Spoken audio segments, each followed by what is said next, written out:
Bonjour et bienvenue. Dans notre dernière vidéo, on a défini des groupes. On a rajouté des utilisateurs au groupe. Voilà, on a défini des groupes, on a défini des règles sur des groupes. On n'a pas défini des règles, mais on a défini sur chaque groupe, on a défini des droits possibles, notamment l'écriture, la lecture, la mise à jour et la création de modèles. Et on a attaché pour notre utilisateur actuel, on l'avait rajouté, il n'a pas accès à la configuration parce qu'il n'est pas un gestionnaire de formation. Mais on l'avait rattaché à un groupe de formateurs. Et aujourd'hui, l'une de nos problématiques, c'est que cet utilisateur, il a accès à toutes les formations, même les formations qui ne sont pas les siennes. Il a accès à toutes les sessions. Il a accès à tous les apprenants, même les apprenants qui ne sont pas liés à ces sessions de formation. D'accord? Et donc, on va faire dans cette vidéo, c'est d'ajouter des filtres pour pallier à ceci. Donc, une fois qu'on se connecte en tant que gestionnaire de formation, c'est-à-dire en tant qu'administrateur, on va, on a accès à tout. En tant qu'administrateur, on a accès à tout. Et ce qu'on va faire ici, c'est que, si vous vous rappelez, dans notre dernière vidéo, voilà, euh, on s'était, dans notre dernière vidéo, on s'était, dans l'une des vidéos précédentes, si c'est pas la dernière, mais dans l'une de nos vidéos, on s'était dit que on avait classifié les utilisateurs en ceux qui sont des response users. On avait ceux qui sont des response users normal. Et les response users, c'était des utilisateurs qui n'étaient pas internes au système. Ils avaient uniquement accès au portail. Et on avait des response partners. Et des response partners, c'était des utilisateurs euh, les response users, c'était des externes. Les response users, c'est des internes autant pour moi. Les response partners, c'est des externes qui ont accès uniquement au portail, comme les formateurs et les responsables de formation. Donc, l'objectif aujourd'hui, c'est de se dire, bah, dans nos modèles qu'on a aujourd'hui, il faudrait distinguer entre les response users et les response partners. D'accord? Il faudrait faire une distinction entre les deux. Parce qu'en fait, il faudrait qu'on enregistre un formateur. Lorsqu'on va dire, bah, on rajoute un formateur. Là, je suis enregistré, je suis training manager.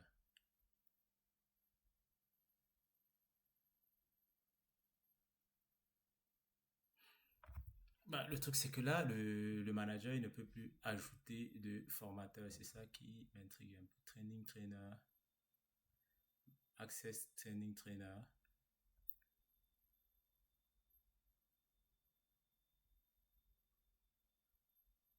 Non, c'est pas normal. Le manager, il est censé pouvoir ajouter des formateurs.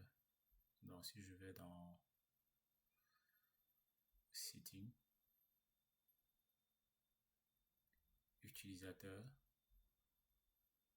et dans les utilisateurs, je viens là. Training trainer manager. Peut-être redémarrer carrément au dos. Peut-être il n'a pas pris les changements en compte. Parce qu'on a une règle ici. Training. Ah, d'accord. Ici, c'est normal. Parce qu'il écrase. Training trainer manager. On reprend la même règle deux fois. Manager. Et là, on va faire la mise à jour. Et en principe, tout devrait être bon. On revient sur le module. Voilà, on fait la mise à jour. Voilà, vous voyez, on a le menu des formateurs qui est de nouveau là et il peut rajouter un formateur. L'objectif là maintenant, c'est que chaque fois qu'il va rajouter un formateur, que le formateur soit directement inscrit comme utilisateur. Et ensuite, on pourra définir les règles. Parce que là, ça nous permet quand même de distinguer utilisateur interne d'utilisateur externe. Les utilisateurs internes, c'est les REST.user. Les utilisateurs externes qui ont accès uniquement au portail, c'est les REST.partner. Donc, ce qu'on va faire là, si vous vous rappelez, lorsqu'on a débuté notre formation, on avait parlé d'héritage. Dans notre cas ici, on a dans notre modèle, dans nos modèles de données, on avait là les training. On avait dit qu'il héritait de REST.partner. Ça, c'est ce qu'on avait fait. On avait dit qu'il héritait de REST.partner.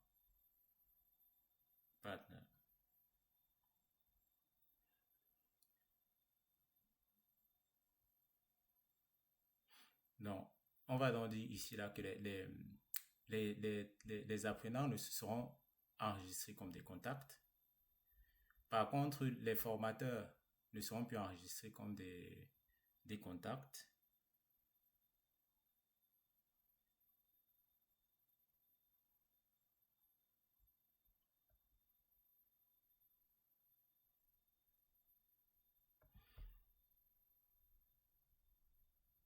Voilà. On va les laisser d'abord comme des REST.partner, mais on va rajouter ici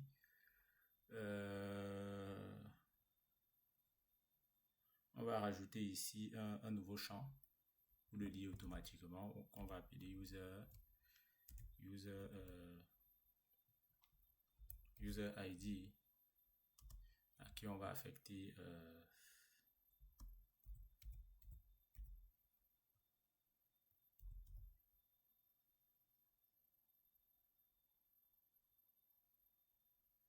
on va dire que c'est dans la liste de tous les users qu'on a.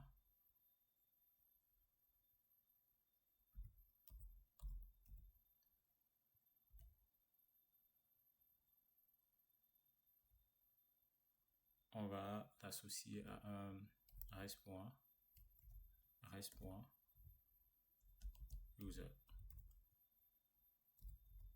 Voilà. On va faire l'association REST.user et tout de suite ce qu'on va faire c'est on va mettre à jour. On fait la mise à jour.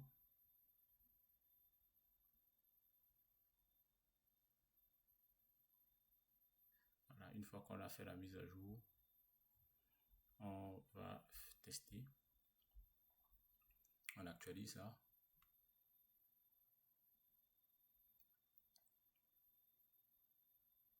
On va créer un nouveau formateur.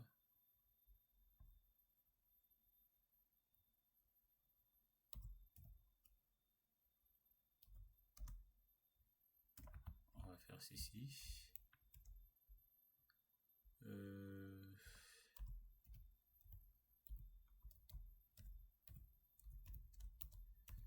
On va faire ça. On va choisir une spécialité. Je pense que les spécialités, il faudra aussi qu'on les définisse. Disponibilité, téléphone. Et on va cliquer sur enregistrer. Lorsqu'on va partir dans les contacts, on va voir notre utilisateur qui a été rajouté là. Si on va dans les paramètres, pas dans les utilisateurs, notre utilisateur n'a pas été automatiquement rajouté.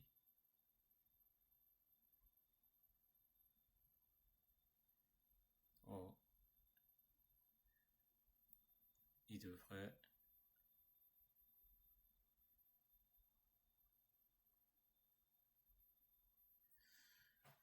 être là.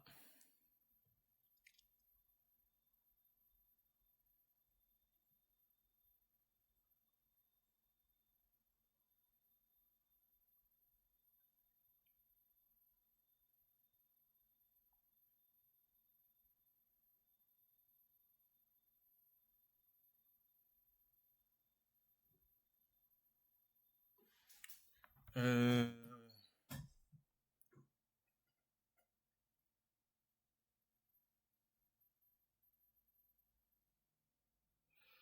il va falloir surcharger la méthode de création.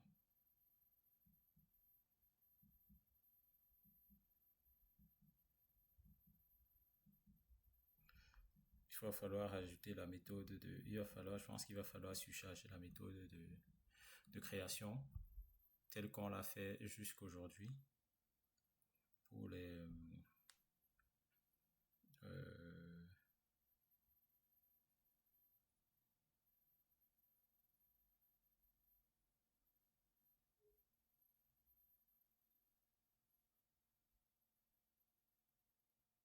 voilà. Ce qu'on va faire ici, c'est qu'on va surcharger la méthode de création. On va définir l'action qui permet de créer. On va mettre là ainsi.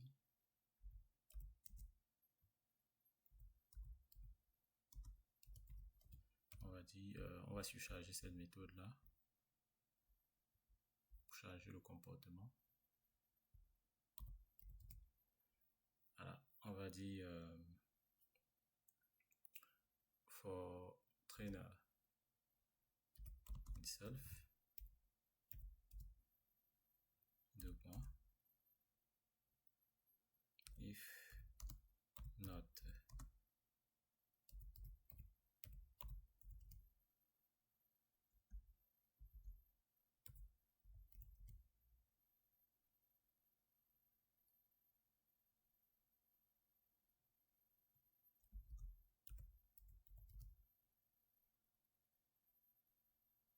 voilà, on exécute cette méthode si seulement si on n'a pas déjà mis à jour on est entré dans cette boucle si seulement si on n'a pas encore de contact associé. Si on n'a pas encore un REST user associé au REST partner. D'accord? Et ici, on dit l'utilisateur reçoit self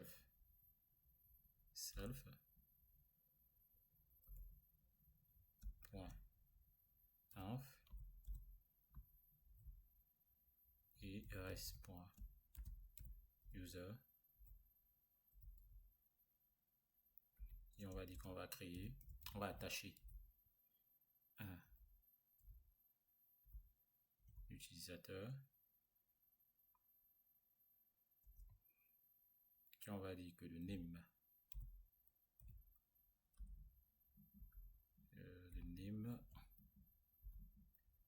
c'est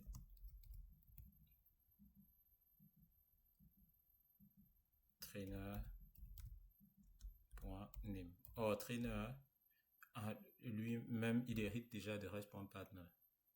On va juste prendre le trainer.name. On veut attacher et on va dire que l'email on reçoit trainer.email et ensuite le partner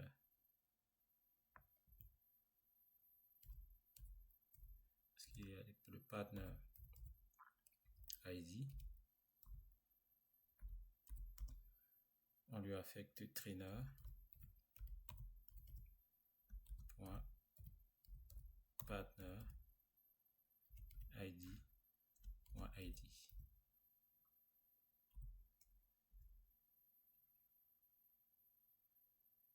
Ok. Et ensuite, le groupe, on va lui attacher automatiquement un groupe. Si vous vous rappelez, on va lui assigner un groupe. On va dire que le groupe dans lequel on veut le mettre. Pour ne plus passer le temps à aller configurer le groupe par nous-mêmes. On reviendra sur ces éléments dans des futures vidéos. On va mettre 6, 0.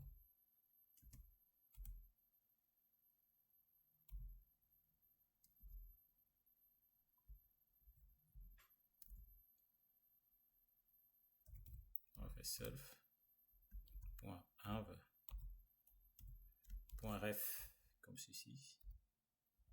On va appeler de la référence et on va dire training.group.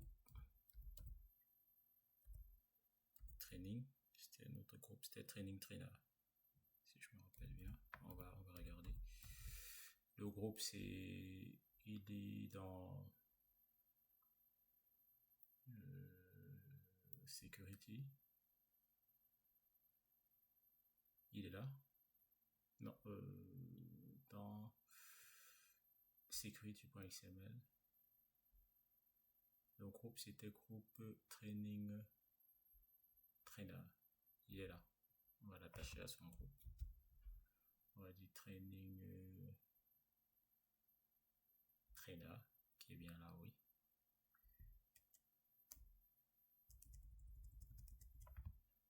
Ce groupe, on va prendre son ID.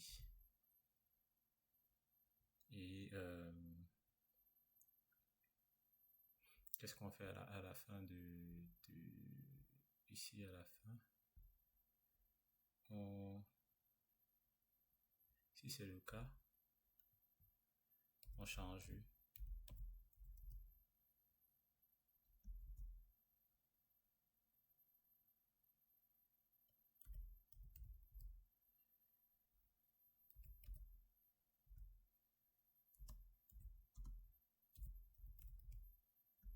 user.id. Voilà. Grosso modo,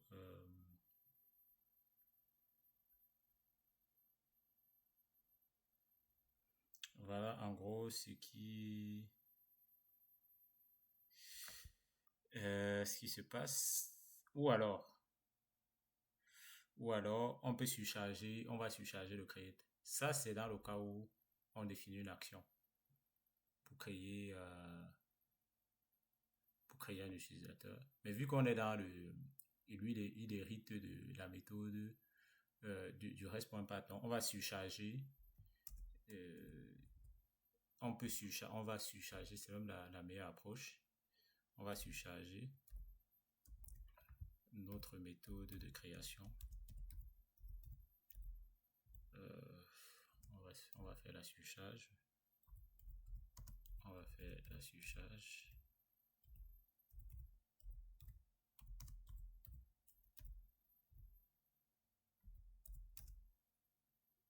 On récupère les...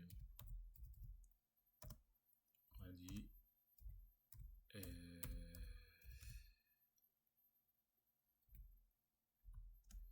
on va directement créer. On va dire, on va créer, mais à la suite de la création, nous, on va rajouter des choses. On va créer, on va récupérer l'utilisateur. On va récupérer notre utilisateur. On va faire le self sur rest.user. Tout simplement, mais je pense que l'idéal, c'est ça aussi.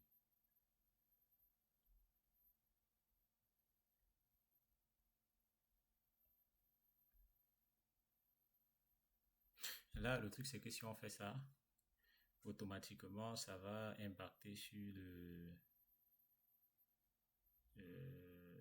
reste.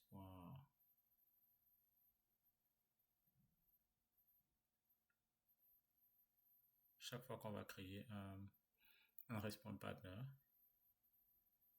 il va automatiquement mettre à jour. Bon, on va le faire.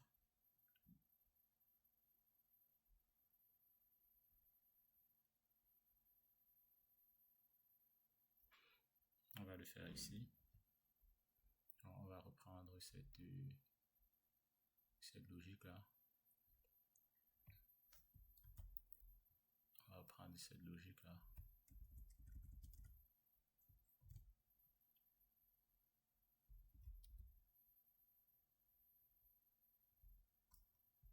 Voilà. On fait ceci. Et on fait ça.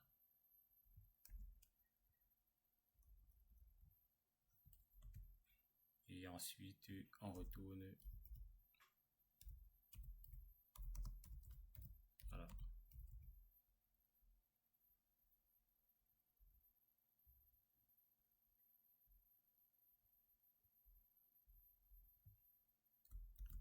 On fait ceci et on fait la mise à jour. On voit ce qu'il nous donne déjà. En espérant qu'il ne va pas nous cracher une erreur. Ok. Bon, si ça c'est fait, on rentre sur notre module. On va dans les Training Management.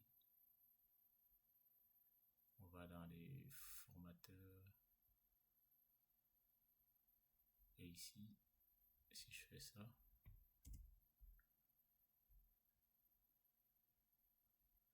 et si je crée un utilisateur,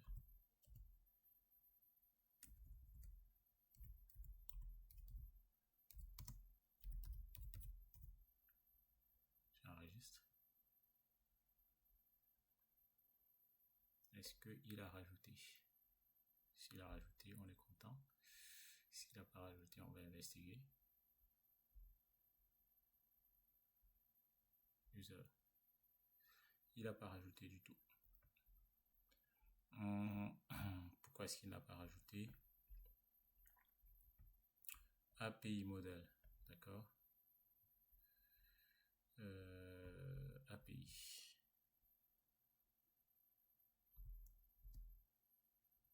On va importer API ici.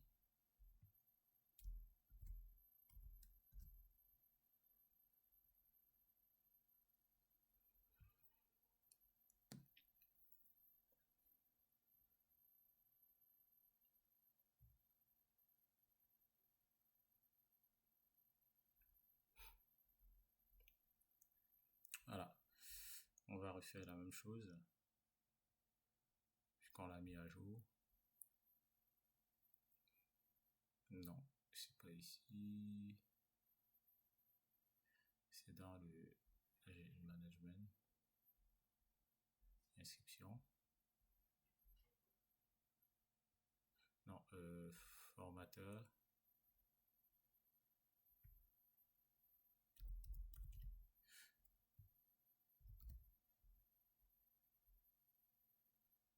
Est-ce qu'il a créé cette fois-ci? On va dans les settings. User. Pas du tout. Pourquoi il n'a pas créé?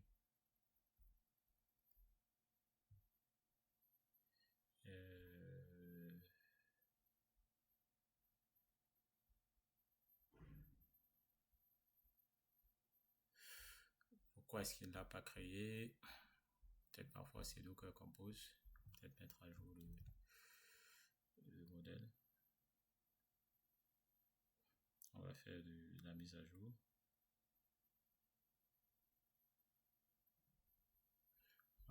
On va sortir de là. CTRL-C, CTRL-D. On va redémarrer Odo. Et une fois que c'est redémarré, je fais rapidement le test avant de... On refait le test. On va créer un formateur.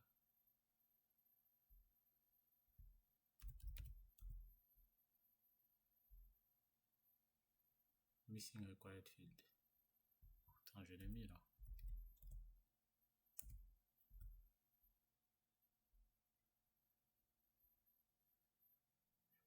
Attendez. quoi comme required field qui est, qui est demandé là.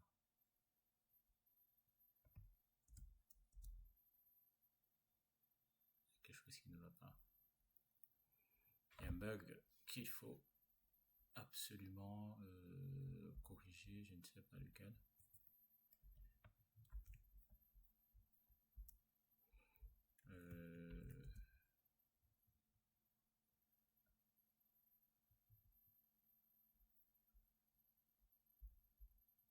On va refaire la mise à jour du Docker Compose.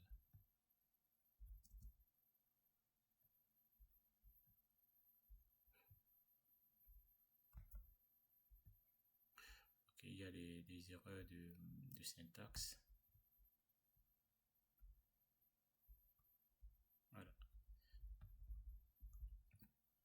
Pardon.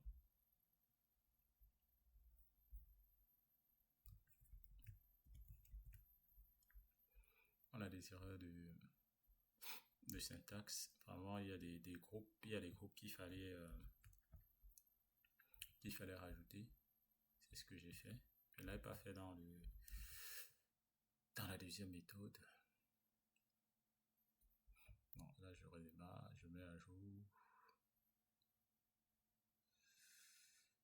Mise à jour et on voit ce qui se passe. En fait, il fallait faire une copie exacte du code, ce code-là, en rajoutant le groupe auquel il va être affecté. Ça fait que lorsqu'on va créer notre utilisateur, notre formateur, on va l'appeler comme ça. Donc, enregistrer. Au moment là, il n'y a plus aucun souci. Si je prends, je vais chercher une photo, je lui donne l'icône, on reviendra dessus plus tard. On fait la mise à jour. Technically, c'est quoi ce truc encore?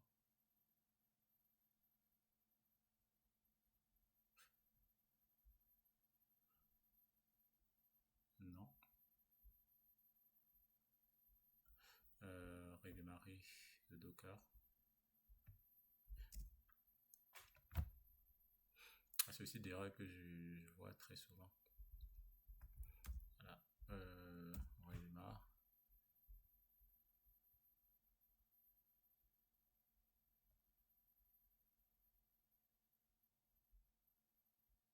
On actualise ça.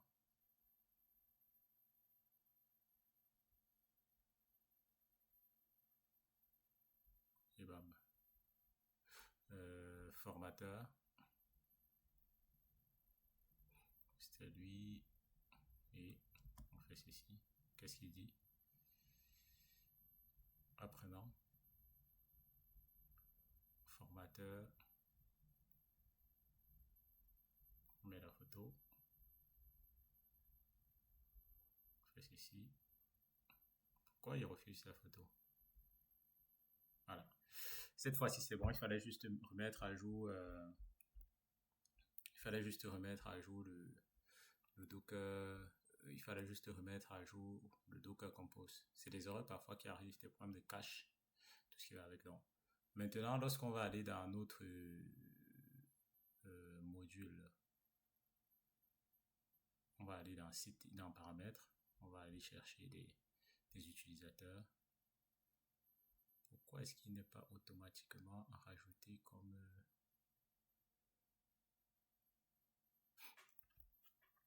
if not trainer user ID?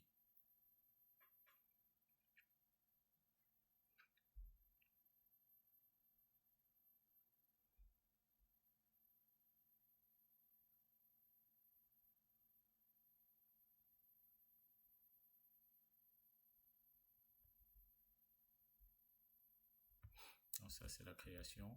On va pas, je sais pas pourquoi il fait ça et bam.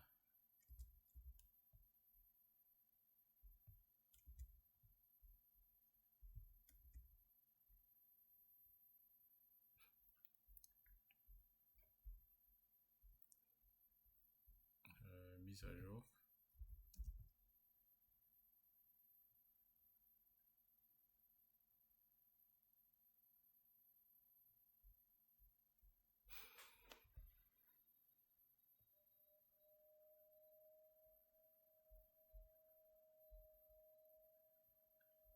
Et on va faire ceci, on va aller dans formateur, new, test, test 2, comme ceci, save. Mise à jour de Docker Compose, restart.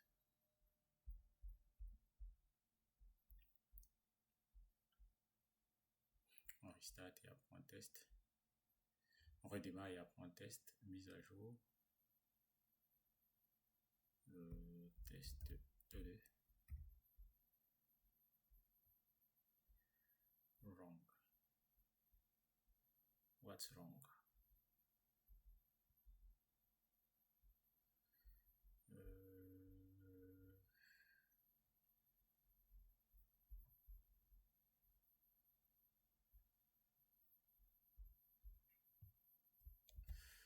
On va essayer d'investiguer ça.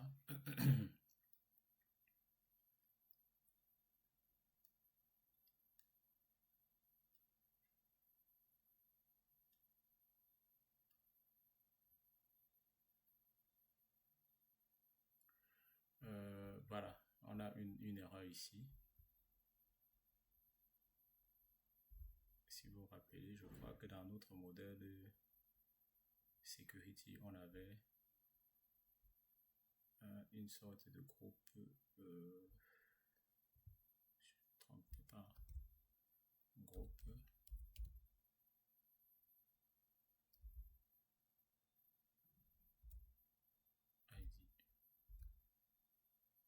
On va investiguer très vite. Dans le code training registration, training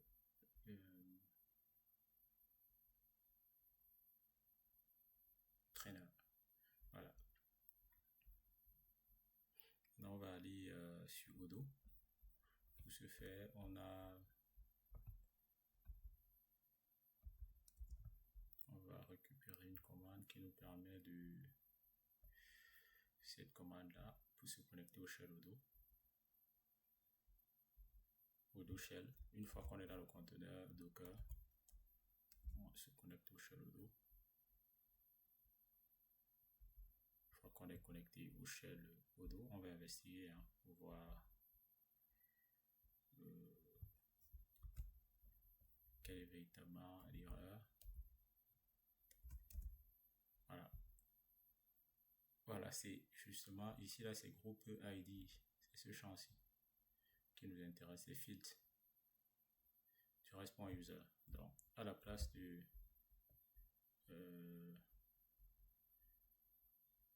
dans le code là, trainer ici, à la place de voilà, ici c'est groupe ID.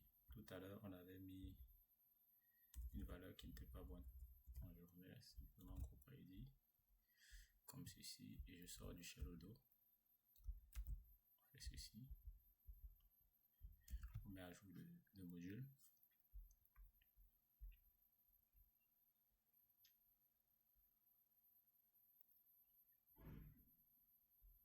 Une fois que le module est mis à jour, je pense que cette erreur ici ne va plus se présenter.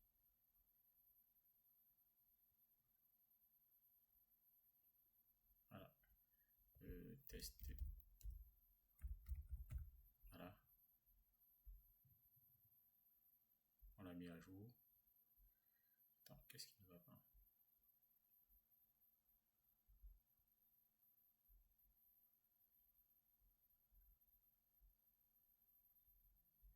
Qu'est-ce qui ne va pas? Peut-être redémarrer carrément le Docker Compose. Redémarre le Docker Compose, on va refaire le test. On actualise. 456.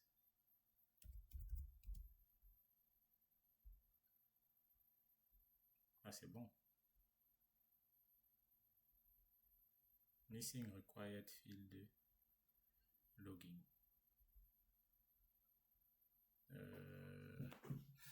Apparemment, il y a un champ login il faut rajouter.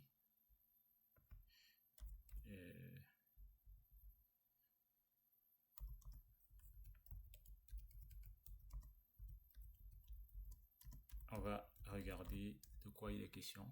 REST.user.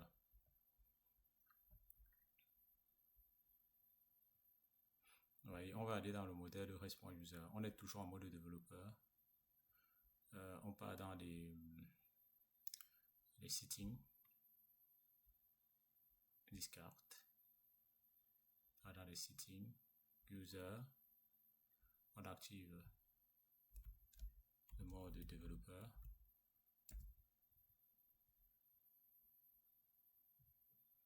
Une fois qu'on est dans le mode de développeur, on va dans les users, ici. On ouvre un user. Où sont les fields là? Voilà. Apparemment, si je retire ça, je fais ceci. Ça, c'est un champ obligatoire. Et c'est le login. Donc, dans notre cas, on n'avait pas mis ce champ obligatoire. D'accord? On n'a pas mis le numéro de téléphone non plus. Donc, il faut rajouter ce champ obligatoire. Il s'appelle login. On peut le retrouver, hein. On peut aller dans les... On va sortir de là.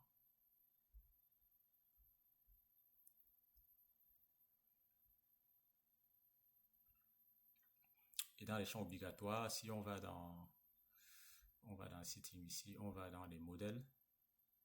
Dans nos modèles, on va chercher modèle. On cherche modèle. Voilà, on va dans les modèles. On cherche le modèle REST.user.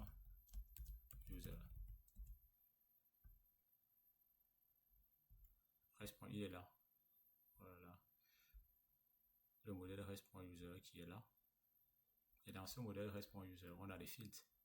Avec les filtres qui sont obligatoires. Voilà. On voit ici que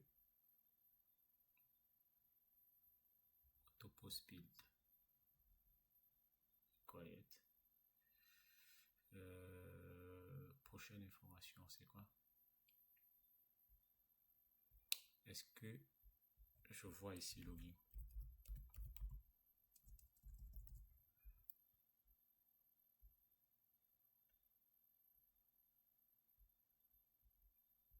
Donc, on va rajouter le champ manquant dans notre modèle.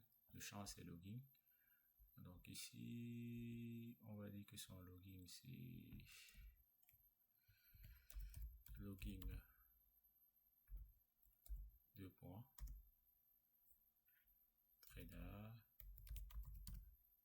point login. On va faire ceci.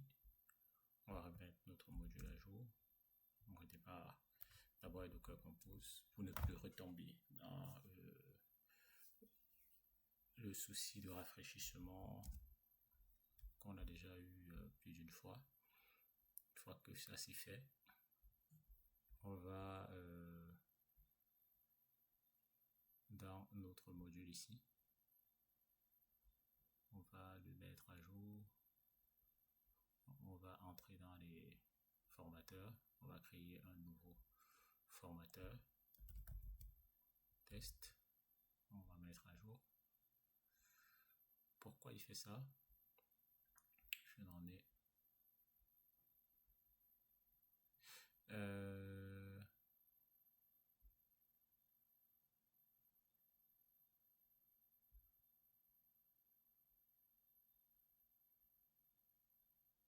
Training trainer.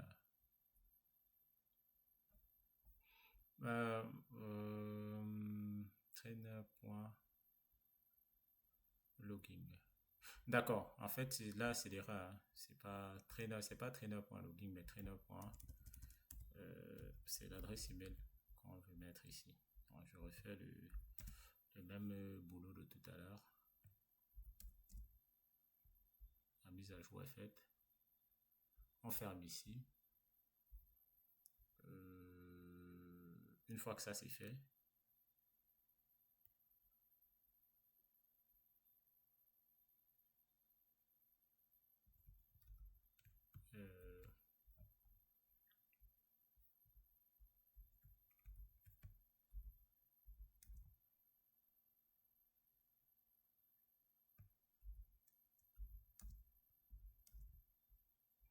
une fois que ça c'est fait, on va refaire le test.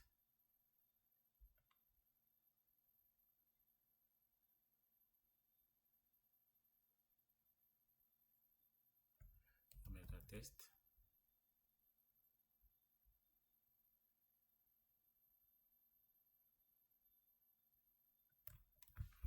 Rest.user.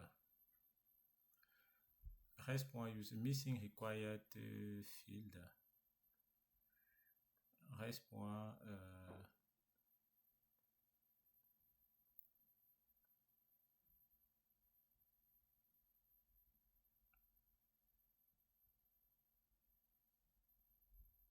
Donc, fermer. Je vais l'appeler nouveau. Je n'en ai aucune idée là. Ah d'accord, le login est obligatoire, il faut l'adresse email. On reviendra sur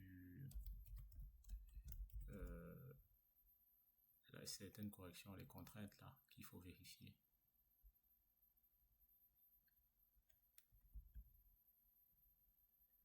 Voilà, là il a créé.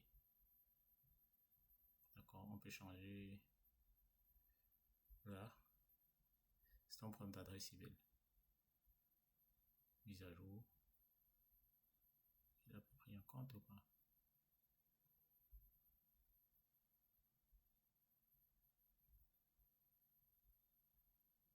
Donc là, on a notre souci. Peut-être il va falloir revoir aussi, là, vu qu'on a surchargé la méthode de création, il va falloir... Bon, là, c'est bon. Il a mis à jour. On a l'adresse email. On va voir maintenant si cet utilisateur existe en tant qu'utilisateur dans le système. On va partir dans paramètres, utilisateur. Vous voyez là, on a un nouvel... En même temps, il est un contact et il est aussi utilisateur. Donc ça fait, là, il est un apprenant. C'était ça notre objectif. C'est ça l'objectif à atteindre. Une fois qu'on l'a créé en tant qu'utilisateur, si on va dans Training Management aujourd'hui et qu'on va créer un apprenant, si on va dire nouveau, test 2, user comme ceci, et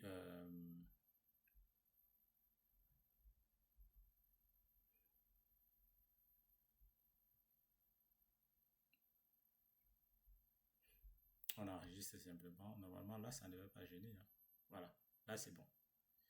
Et vous allez voir la différence, c'est que si je vais dans les contacts aujourd'hui, je vois bien que j'ai mon utilisateur que je viens de créer. Ok, j'ai mon utilisateur. J'ai mon utilisateur. Tous ils sont dans les contacts. Mais si je vais dans... je rentre dans les utilisateurs du système, il ne sera pas dans la liste là. Donc, on a déjà...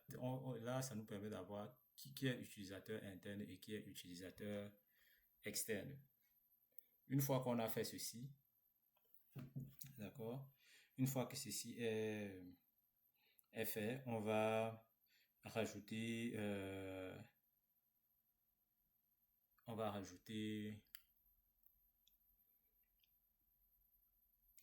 d'autres données, notamment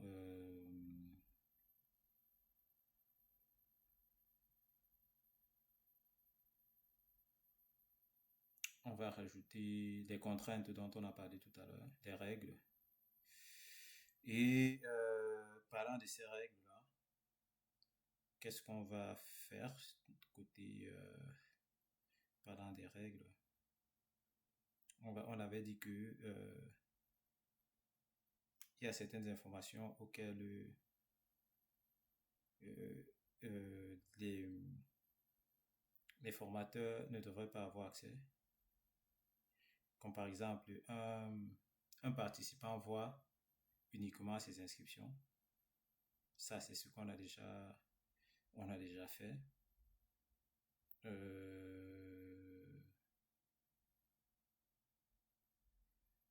Par la suite,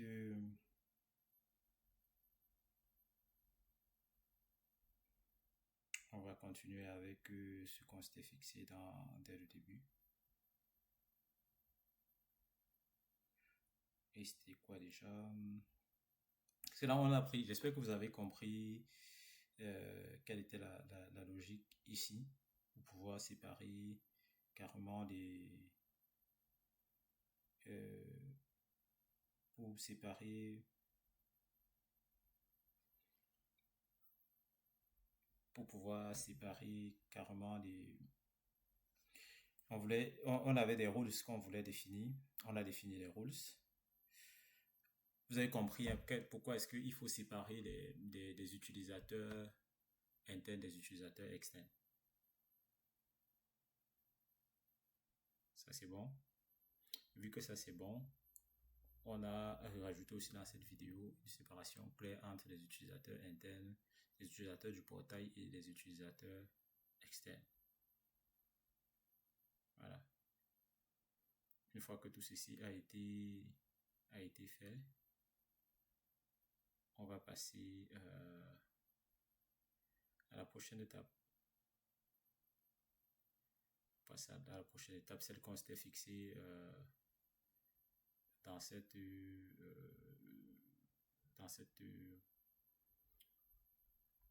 vidéo. Donc, en gros, ici, un formateur voit uniquement ses sessions. Ça, c'est la problématique à résoudre tout de suite. Un formateur voit, et pour ce faire, on va rajouter des rules. D'accord? Donc, dans le fichier de sécurité qu'on avait déjà défini ici, on va rajouter des règles. Ok, on va rajouter ici des rules. Yes. On va rajouter des rules, des règles. Et une fois qu'on a rajouté des rules, là, c'est ce qu'on va faire tout de suite. Là, on va rajouter nos rules. J'espère que vous aimez bien ce qu'on fait jusque-là et que ça vous apporte quelque chose de nouveau. Hein. Et si vous appréciez ce qu'on fait, n'hésitez surtout pas à vous abonner pour ne pas manquer des prochaines vidéos. D'accord?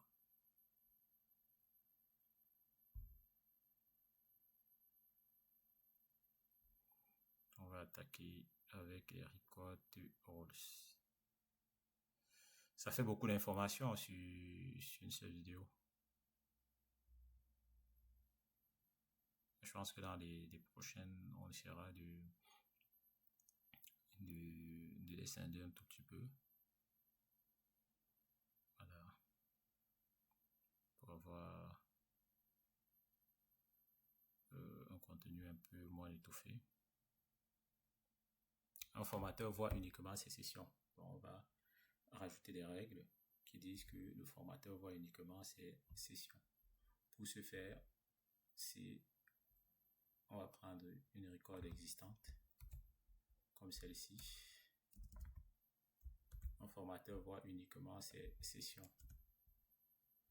On va mettre ici training.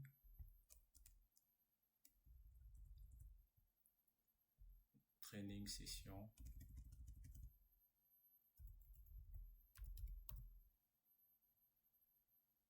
En rôle.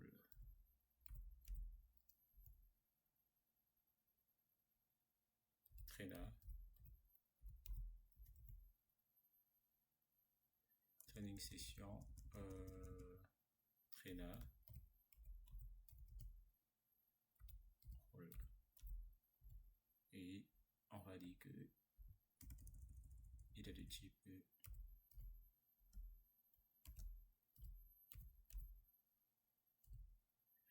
et au niveau du name, on va mettre trainer on session.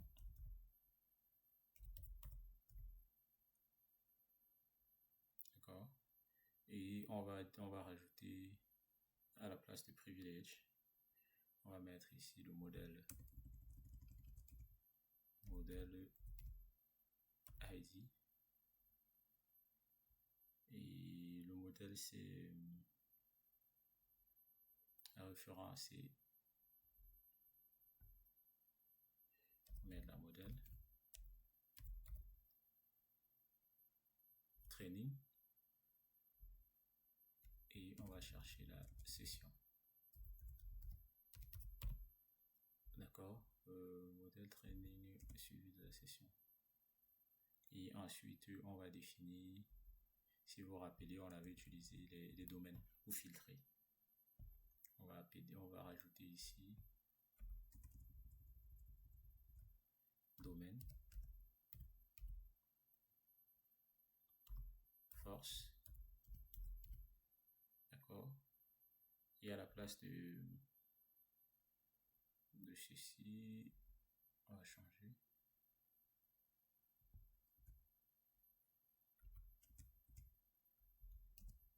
On va définir là les filtres.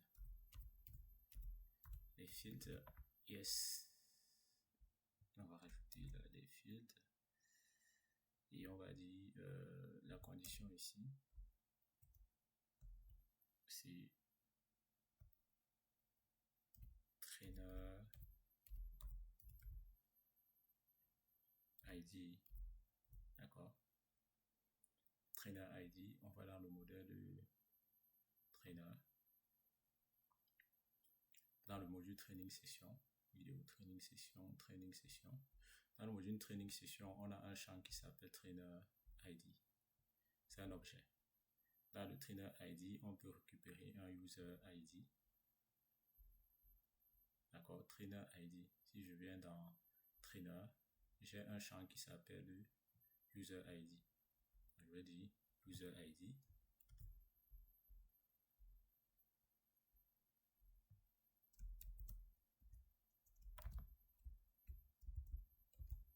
User ID. Je vais dire que notre user ID là, il doit être égal au user courant. Oui, ça c'est pour avoir le user courant. D'accord. Et est-ce que il faut rajouter le groupe? Oui. On va rajouter son groupe. Field.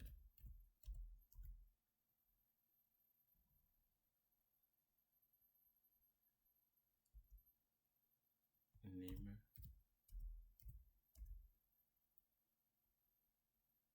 Égal à, on va rajouter le groupe comme ceci. Eval.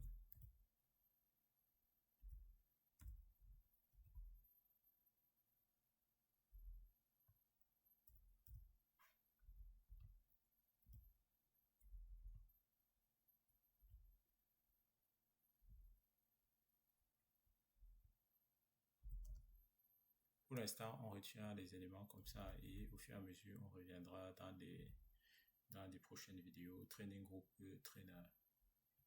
On reviendra dans les prochaines vidéos pour monter beaucoup plus en profondeur sur training.group trainer.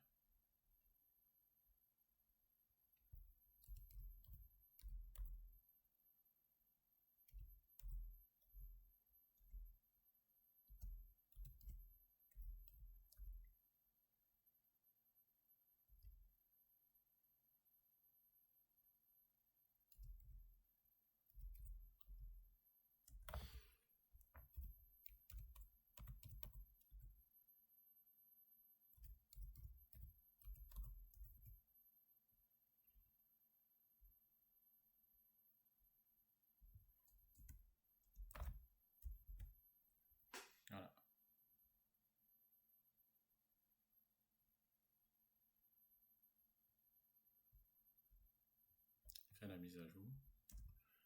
On voit comment il réagit.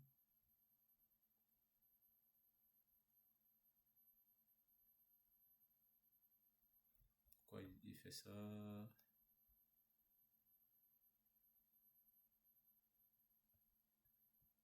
C'est dû à quoi ça?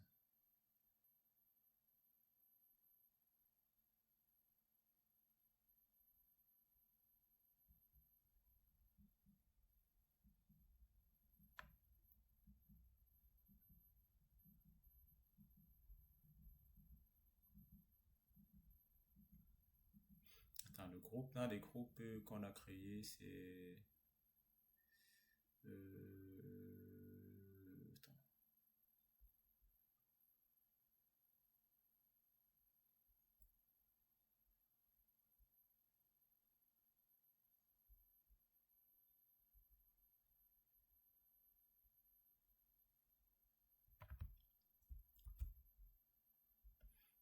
Je pense que c'est ça le souci.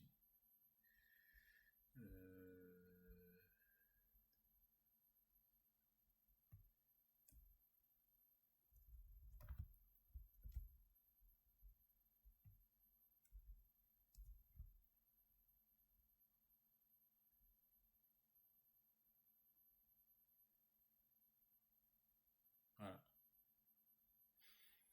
Ça, c'était l'objectif déjà de que ils puissent avoir accès uniquement à ces formations. Il doit avoir accès uniquement accès à ces sessions. Une fois que ça c'est fait,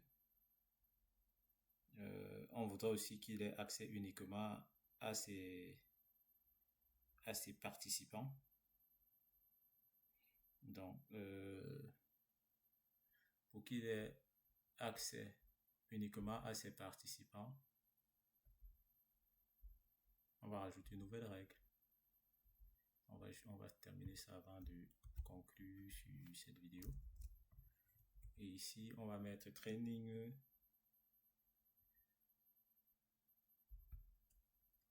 trainee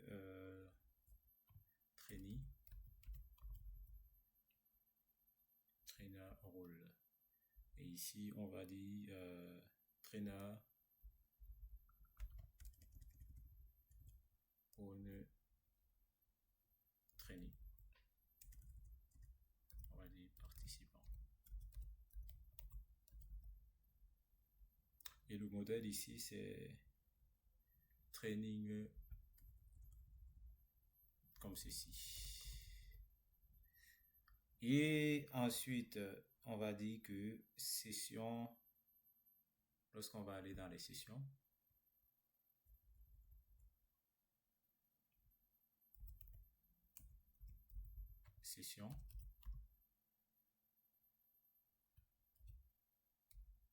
est-ce qu'on a un champ session ID dans training entraîneur? Est-ce qu'on a session ID?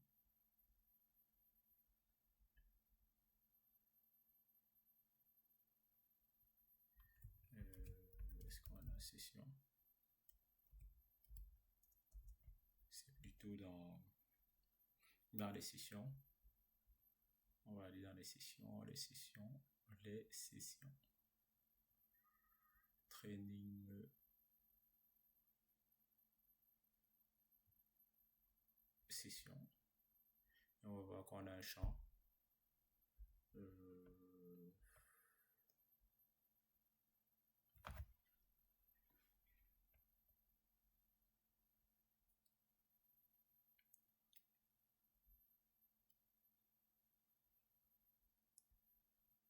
Parce que jusqu'à aujourd'hui, on ne sait pas.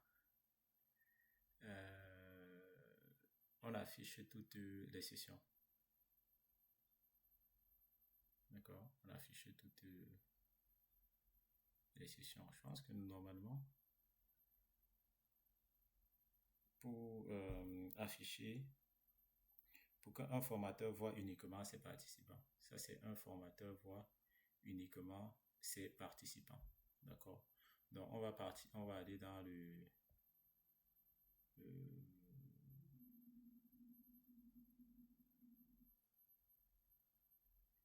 trainer. Est-ce qu'on a des sessions ici? Et là, il faut peut-être créer une liaison entre les formateurs et les participants parce qu'aujourd'hui, on ne sait pas quelles sont les sessions auxquelles un participant, un formateur a accès. On ne sait pas voir ces sessions sur sa vue.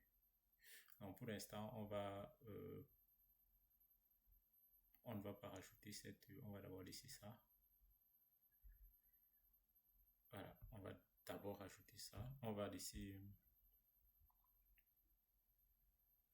parce que si je passe sur le modèle trainee qui est là, est-ce que sur le modèle là, je sais voir les sessions?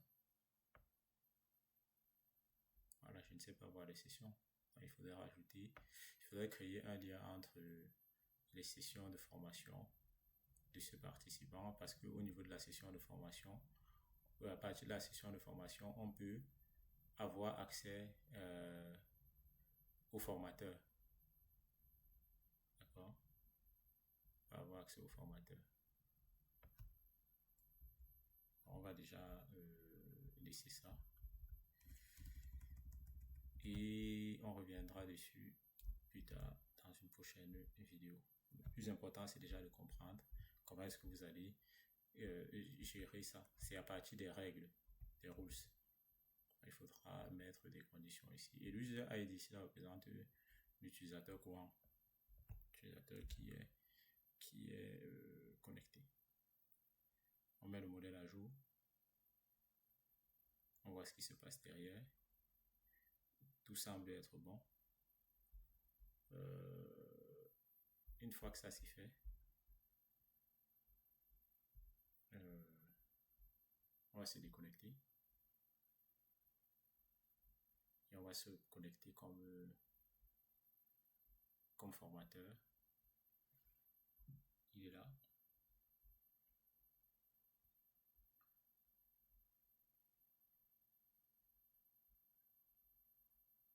Apparemment, chaque fois qu'on va créer un formateur dans le système, il reçoit un nouvel utilisateur, il va recevoir un mail pour lui dire que votre compte a été créé. Odoo se charge automatiquement de faire ça pour nous.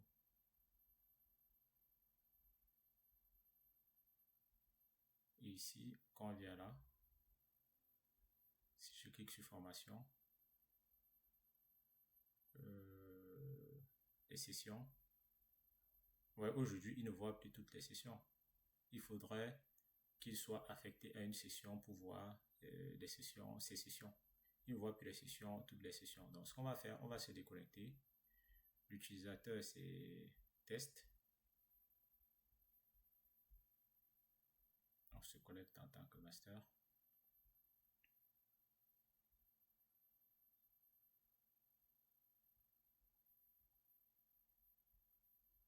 Une fois que ça c'est fait, on va dans le training management et dans les sessions, on va créer une nouvelle session de formation. Odoo 19, Odoo 16, disons ça comme ça.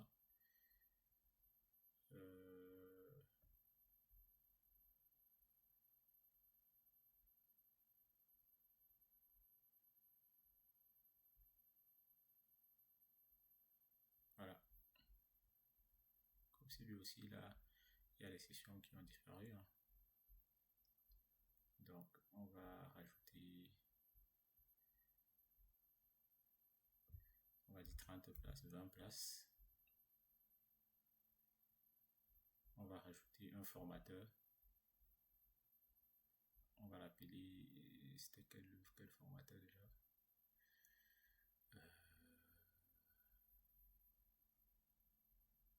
Nouveau, non?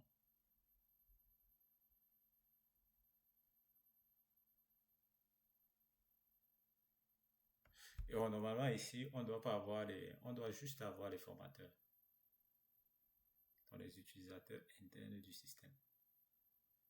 J'espère que ça, c'est tous les utilisateurs internes du système. Sinon, on verra comment pallier à ça. On verra comment pallier à ça dans une prochaine vidéo.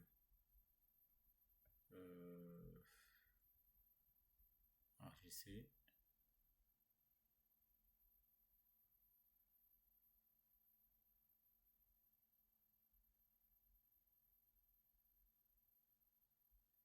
Ok, là c'est un administrateur ou pas?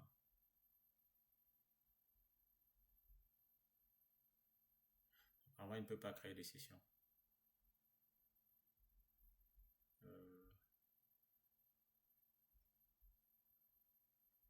Voilà, on reviendra dans une prochaine vidéo. Mais déjà, vous avez compris la logique, vous avez compris la dynamique, vous avez compris comment ça marche. Et on reviendra dessus dans une prochaine vidéo. Ce qui était bien, c'est qu'on a pu clairement séparer nos formateurs. On a pu clairement séparer les formateurs des utilisateurs du portail. Et on sait aujourd'hui que les utilisateurs du portail n'ont pas accès les utilisateurs du portail n'ont pas accès les utilisateurs du portail n'ont pas accès au backend. J'espère que vous avez aimé ce qu'on a fait aujourd'hui. Et si vous avez aimé, n'hésitez pas à vous abonner, n'hésitez pas à liker. Et on continue notre formation